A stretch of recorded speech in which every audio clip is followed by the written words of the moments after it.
bismillahi raxmaan raxiim. Isku soo noqod wanaagsan. Waxaan samayn doonaa cashirkeena xiga sidee backgroundka looga jaraa. Hadda tusaale kabtaan noo muuqato kale background waa idin lahayd, background kala u sameynay xogaa drop shadow wax noocaas oo kale waa ku darnay. Marka qaabka backgroundka looga jari lahaa qaadanayna waxaan leenahay tusaale kabti waa tanaa asalkeeda sidaan ahayd wax borbor leh u ekeyd xogaa waa nuurinay madowgaas ka dhignay sidoo kale background waxay lahayd oo white waa ka soo jarnay. marka waxaan sameyn karnaa sidaas si lamid inaan sameeyno. hadda waa kana marka waxaan leenahay marka koowaad logga iska qaadayna sawirka marka soo gelino waxaan dhan waxa ka helaysaa Telegramka insha Allah. sawirka marka qaab badana marka backgroundka u jari kartaa. marka aniga waxa ku tusaaya hadeertaan qaabkaas mid kamid ah oo ah midka ugu fudud. haddii aad u baahato waxyaabo dheeraad ah oo backgroundka sida looga jarane gadaal ka arki doona insha Allah. laakiin hadeertaan waxa qaadanayna mid quick ah. waxa ku dhufanayna meeshan quick access quick action ay ku qoranta haddii uu ka xiran yahay oo soo furaysa remove background. mararka qaar waxa laga yaabaa marka sawir aad soo geliso remove background uusan ku yeelin. markaas oo kale waxa sameeynaa meeshan oo kale ku dhufanay right click leedahay meeshan ay ku qorantahay rasterize layer style ama rasterize layer labadaas midkood aad ku dhufanaysaa markii uu active ku yahay. marka kadib wuxuu ku noqon doonaa sidaan oo remove background ku soo bixi doonto. marka remove background marka ku dhufano wuxuu noqonayaa sidaan. marka afiirin wax yar okay background marka ka jarnay sidaan oo noqday oo backgroundka dhan uu naga qaaday. marka waxaan rabaa inaan qaato midkan oo xaggaas aad dhigto. waxaa leeyahay move toolka ku dhufo kadib waxaa qabanayaa meeshan kabta qabo kadib waxaa geysaa qaybtan kale oo backgroundka aad rabtid inaad dhigtid.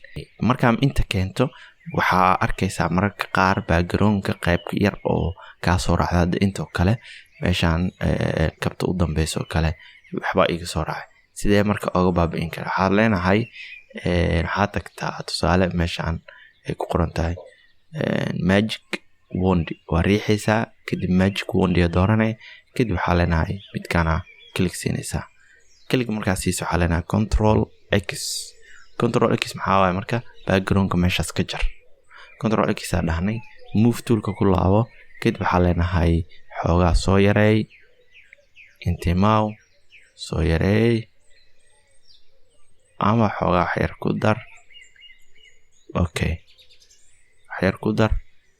sida markuu yahay waxaa leenahay okay marka dhahno waa ku dhufanaysaa qaybtan waxaa imaanaysaa fx-ka drop shadow ku dhufo kadib drop shadow marka ku dhufatid drop shadow waa kana. marka waxay ku xiran tahay hadba sida aad rabtid. meeshan saddexda meel ka bedeli kartaa distance-ga hore aad u soo aragnay iyo spread-ka sida qaabka uu faafaayo yani faafitaankiisa oo kale drop shadow iyo size-ka uu yeelanayo intuu la ekaanayo. qaybtan kale opacity-gana waxaa ka bedeli kartaa oo hadaa rabtid waa kordhin kartaa hadaa rabtid. marka wuxuu u ekeysiinayaa wax real ah oo la sawiro oo kale. marka waxaan leenahay okay marka dhaadid sidaan ku soo baxa. marka waxaan rabaa xogaa kabtan white waa xogaa white oo borbora ku jiro marka madow waa rabaa inaan ka dhigo. waa ku dhufanaysaa kadib waxaa imaanaysaa adjustment kadib waxaa leenahay qaybtan aad ku dhufanaysaa. qaybtan marka ku dhufatid xaggan aad ku dhufanaysaa buttonkan marka wuxuu ka saacidayaa si exactly kabti aad doorato inuu wax kaaga bedelo. marka waxaa leenahay wax yar kordhi ujeedano madowga xogaa sidoo yeelay okay bas wax noocaas kala ka dhigayna bas okay.